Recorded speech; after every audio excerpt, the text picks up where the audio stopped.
Hey everyone, welcome to the show. So, a Minnesota police chief held a press conference yesterday to inform the public that there is massive, widespread racial profiling going on, not only with members of the public, just random people on the street, at the hands of Trump's ICE Gestapo agents, but also not non-white off-duty police officers. So minority police officers who are just in plain clothes, off duty, driving around the city or driving home, whatever, and they are experiencing this as well.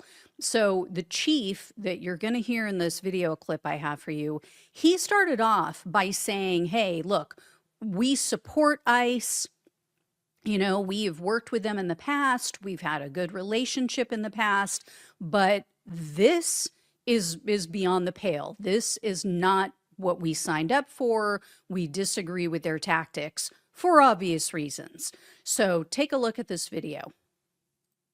As law enforcement community have been receiving endless complaints about civil rights violations in our streets from U.S. citizens. What we're hearing is they're being stopped in traffic stops or on the street with no cause and being forced to demand paperwork to determine if they are here legally.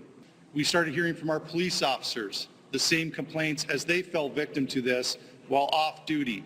Every one of these individuals is a person of color who has had this happen to them. In Brooklyn Park, one particular officer that shared her story with me was stopped as she passed ICE going down the roadway. When they boxed her in, they demanded her paperwork, of which she's a U.S. citizen and clearly would not have any paperwork. When she became concerned about the rhetoric and the way she was being treated, she pulled out her phone. In an attempt to record the incident, the phone was knocked out of her hands, prevented her from recording it. The officer had their guns drawn during this interaction, and after the officer became so concerned, they were forced to identify themselves as a Brooklyn Park police officer in hopes of slowing the incident and de-escalating the incident down. The agents then immediately left after hearing this, making no other comments, no other apologies, just got in their vehicles and left. I wish I could tell you that this was an isolated incident. In fact, many of the chiefs standing behind me have similar incidents with their off-duty officers. We know that our officers know what the Constitution is, they know what right and wrong is, and they know when people are being targeted. If it is happening to our officers, it pains me to think of how many of our community members are falling victim to this every day. That is just beyond disturbing. So that was Brooklyn Park Police Chief. His name is Mark Bruley. This gives me hope. I know that's a strange thing to say at this point in time, but the fact that police officers are stepping forward, that they're willing to come forward and speak out against other officers of the law, and God, I use that term so loosely, considering that they're just willing to take any rando off the street, it seems, who is racist enough and willing to do this shit. So to call them officers of the law, meaning these ICE agents, which are, they're actually ISIS agents from now on because they are terrorizing people. They're terrorists. But yeah, this gives me hope because there's always that, thin blue line, and we don't want to talk against, our fellow officers and blah, blah, blah. The fact that they are coming out and saying this tells you how bad it is. And what's chilling is without these police officers coming forward like this and admitting it and, telling the public that, yes, this is legitimate, not only are our, citizens experiencing this, but our own officers are going through the same thing.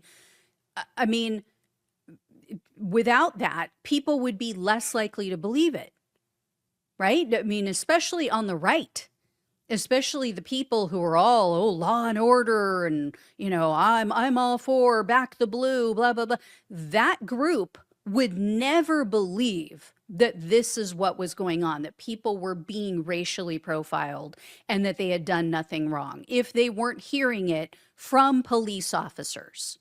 There's still, a subsection that still won't believe it, but whatever. They're the lost cause. They're the Kool-Aid drinkers. So here's what this tells me. J.D. Vance and Stephen Miller are setting these fools up for their find out phase. They do not have complete immunity, right? That's what J.D. Vance claimed the other day. Oh, they have full and complete immunity. Can't face charges, and Stephen Miller came out and basically said this, or not basically, he did say the same thing. He was even more forceful about it, that you can do whatever the hell you want. So, they're setting them up for failure because Trump cannot pardon state convictions. We know that because of Tina Peters. So if they get convicted, if they get charged and convicted in Minnesota or any other state with state crimes, they're screwed, just like Derek Chauvin found out after he murdered George Floyd. He's in prison still. There's civil lawsuits that can be filed by the families of victims or by the victims themselves. So, good luck to all of these Gestapo brown shirts when states like Minnesota start filing charges against them and citizens and legal immigrants start suing them for damages, because that's what they're facing. And Daddy Trump is not going to be around forever to help you. He will not be around to fix this and protect you. Not only does the guy have one massive cankle already in the grave, but he's not going to be the president forever. And people can say what they want about, oh, he's never going to leave and blah, blah, blah. I'm sorry, but first of all, I don't think he's going to make it through his entire second term, these next 3 years. If he does, I will be absolutely shocked with his diet, the way he lives, who he is. I just don't believe that he's going to make it that long.